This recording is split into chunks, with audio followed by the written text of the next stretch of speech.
Desde el jersey falso de Rodri hasta el cabello de Kylian Mbappé, estos son los efectos Mandela más impactantes del mundo del fútbol. Y antes de meternos de lleno en los ejemplos, vamos a aclarar qué es un efecto Mandela, porque seguro lo has vivido aunque no supieras que tenía nombre. Un efecto Mandela es básicamente cuando muchísima gente recuerda algo de una manera que simplemente no es real. Es un recuerdo colectivo que suena completamente lógico, pero cuando vas a comprobarlo nunca pasó así. El nombre viene obviamente de Nelson Mandela. Durante años, miles de personas juraban que Mandela había muerto en prisión en los años 80. Incluso recordaban funerales, discursos, absolutamente todo. Pero Mandela salió de la cárcel, fue presidente de Sudáfrica y murió en 2013. Es decir, ese recuerdo nunca existió. En el fútbol pasa algo muy curioso. Recordamos las cosas como creemos que deberían haber sido, no como realmente fueron. Un gol que pensamos que fue en una final, pero fue en semifinales. Una camiseta que seguro era así, pero no. Un jugador que juramos que llevaba cierto look y nunca lo llevó. Llámalo efecto Mandela o desinformación, como tú quieras. Lo cierto es que estos efectos Mandela, si sabes mucho de fútbol, probablemente no hayas caído, pero créeme que mucha gente sí. Y como el fútbol mueve emociones, nostalgia y pasión, esos recuerdos se deforman todavía más fácil. Además, hay algo muy importante: muchos recuerdos futboleros no los vivimos en directo, sino que los heredamos. Los vimos en resúmenes, en YouTube, en clips mal editados, en fotos retocadas, en videojuegos, en memes, y todo eso va construyendo una versión alternativa de la realidad. Por eso los efectos Mandela en el fútbol son tan comunes y tan peligrosos para nuestra memoria. Así que en este video vamos a repasar algunos de los efectos Mandela más famosos, raros y sorprendentes del fútbol. Algunos te van a parecer obvios, otros te van a molestar y alguno probablemente te va a arruinar un recuerdo. Arranquemos con uno que mucha gente sigue discutiendo hasta hoy. Mucha gente recuerda a Sergio Busquets con un jersey que decía Busquets en la espalda.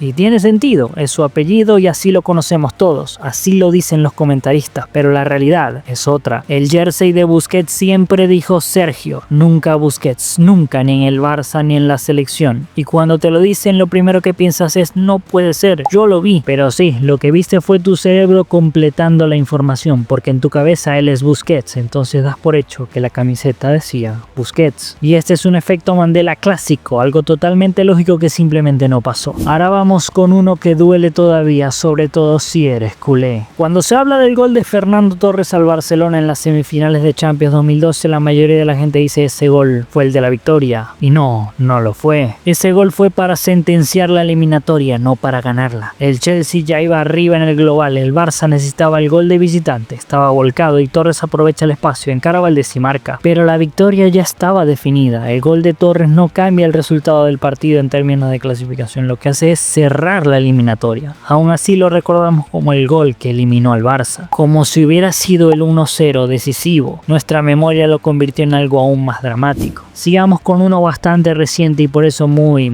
confuso. Mucha gente cree que Joško Vardiol formó parte del triplete del Manchester City en 2023, Premier, FA Cup y Champions. Pero no, Vardiol llegó al City después. El triplete lo gana el City sin él. La confusión viene porque lo asociamos automáticamente con ese equipo dominante, con esa era, con Guardiola. Pero cuando revisa fechas, Vardiol no estaba ahí todavía. Este siguiente es uno que rompe cabezas, sobre todo por lo visual. Mucha gente jura, pero jura de verdad, que Kylian Mbappé tuvo el cabello rosa en algún momento. Y no, nunca pasó. El que sí lo tuvo fue Neymar. Cuando ambos eran compañeros en el PSG, Neymar tuvo el pelo rosa, pero Mbappé no. Mbappé llegó a tener el cabello celeste, un tono muy claro, y de ahí viene la confusión. Nuestro cerebro mezcla imágenes, compañeros, épocas y termina creando un recuerdo falso. Lo ves y dices sí, Mbappé con el pelo rosa, pero no, ese Mbappé no existió. Pero ahora vamos con uno que afecta directamente a la narrativa romántica del fútbol. Marco Reus es visto por muchos como un One Club Man, símbolo eterno del Borussia Dortmund, fiel, leal, rechazando al Bayern, sufriendo derrotas, la historia perfecta. Pero la realidad es que Reus no es un One Club Man después de irse del Dortmund. Antes de llegar al Dortmund jugó en el Borussia Mönchengladbach y no fue poco tiempo, fue importante ahí. Lo que pasa es que asociamos tanto a Reus con el Dortmund que borramos todo lo anterior. Nuestra memoria decide que su historia en Europa empieza y termina ahí, pero no, el romanticismo nos engañó. Y si ese te sorprendió, este es más sorprendente aún. Para muchos, Philipp Lahm es Bayern Múnich puro, capitán, líder y leyenda, símbolo del club, y sí, lo fue.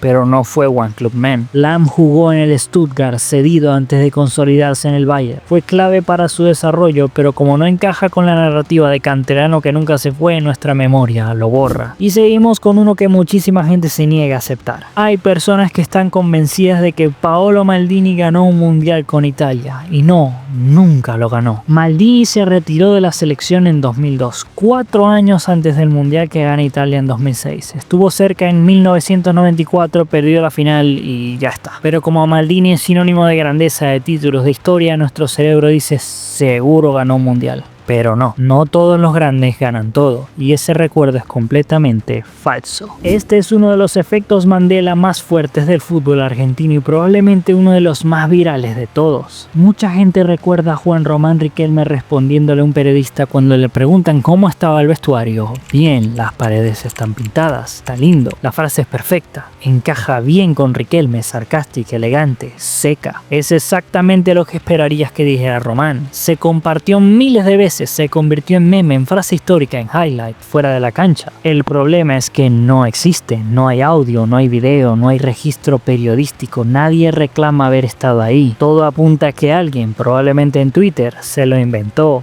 y como cuadraba perfectamente con el personaje, lo creímos todos sin dudar. Nuestro cerebro dijo sí, esto es muy Riquelme y listo. Recuerdo implantado. Este es el efecto Mandela en su máxima expresión. Ahora vamos con uno que sí pasó, pero no como lo recordamos. Todo el mundo recuerda el corte de pelo horrible de Ronaldo Nazario en el Mundial 2002. Ese flequillo extraño, ese look inexplicable, y durante años se dijo lo mismo. Ronaldo estaba loco, Ronaldo perdió una apuesta, Ronaldo solo quería llamar la atención. Pero no, el corte de pelo fue una estrategia. Ronaldo venía tocado físicamente, arrastraba molestias en la ingle, estaba lejos del 100% y él mismo lo explicó años después. La prensa solo hablaba de su lesión todo el tiempo, todo giraba en torno a si estaba bien o no. Entonces Ronaldo decidió raparse la cabeza de esa forma para que se hablara de otra cosa. Y funcionó. De repente nadie hablaba de su estado físico, todos hablaban del pelo. El efecto Mandela aquí no es que el corte no existiera, sino que recordamos mal el motivo. Fue una jugada mediática bastante inteligente. Ahora vamos con uno moderno. Este es tremendo. Narradores, aficionados, redes sociales, Rodri, Balón de Oro, Rodri el cerebro del City. Pero su camiseta no dice Rodri, dice Rodrigo. Siempre ha dicho Rodrigo y cuando lo sabes, miras fotos, revisas partidos, ahí está. Pero antes de eso tu cabeza juraba que decía Rodri, porque así lo llamamos todos, porque así lo asociamos. Es un efecto Mandela purísimo, el dato está delante de nosotros todo el tiempo y aún así lo vemos mal. Este siguiente es probablemente uno de los mitos más repetidos en la historia del fútbol. ¿Quién no ha escuchado esto? ¿Quién no lo ha dicho?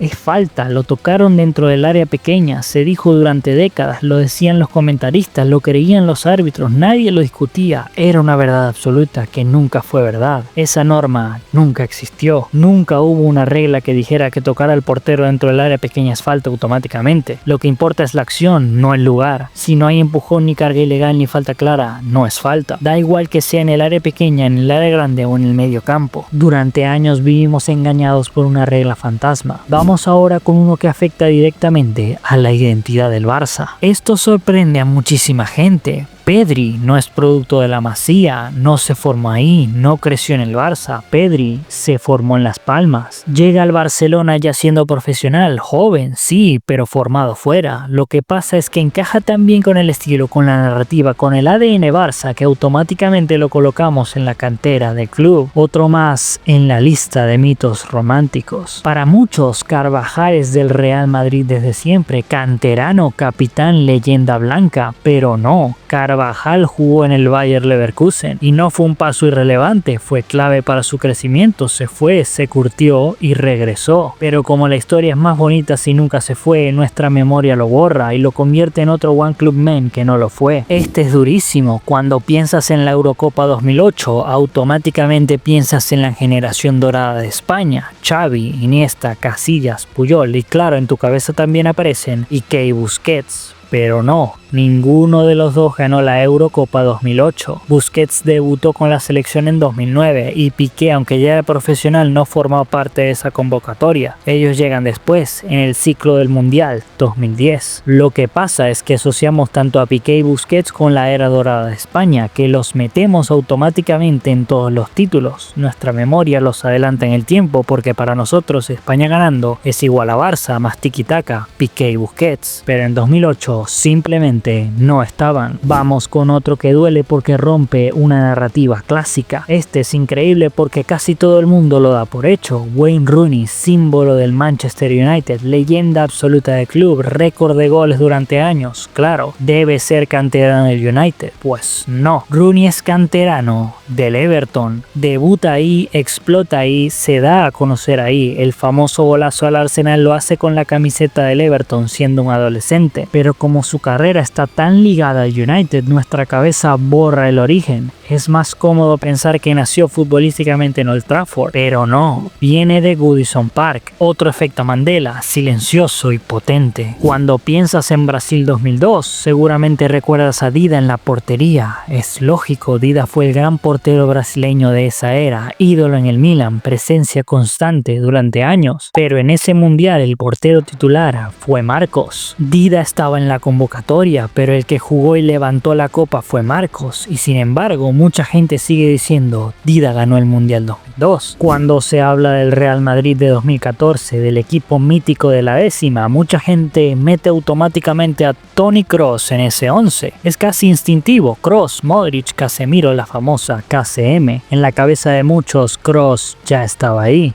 pero no. En 2014, Toni Kroos todavía jugaba en el Bayern Múnich. No solo eso, jugó contra el Real Madrid en aquellas semifinales de Champions, con la camiseta bávara puesta. Y todos recordamos cómo acabó eso. Kroos llega al Real Madrid después del Mundial de Brasil, en el verano de 2014. La décima ya estaba ganada. Pero como asociamos a Kroos con la era dorada del Madrid, con las Champions en cadena, nuestro cerebro lo adelanta un año. Es más cómodo pensar que estuvo desde el inicio, que fue parte de ese momento fundacional, pero no, Kroos es heredero de la décima, no protagonista de ella. Nuestra memoria vuelve a hacer lo mismo, mezcla épocas, jerarquías y nombres importantes y construye un recuerdo falso, pero convincente. Y lo más loco de todo esto es que aunque ahora lo sepas, probablemente dentro de un tiempo volverás a dudar, porque el fútbol se reescribe en nuestra cabeza. Estos efectos Mandela son historias que nuestra mente prefiere creer. Llámalo efecto Mandela, llámalo desinformación, como tú quieras. Lo que sí quiero que hagas es que te suscribas para más contenido como este.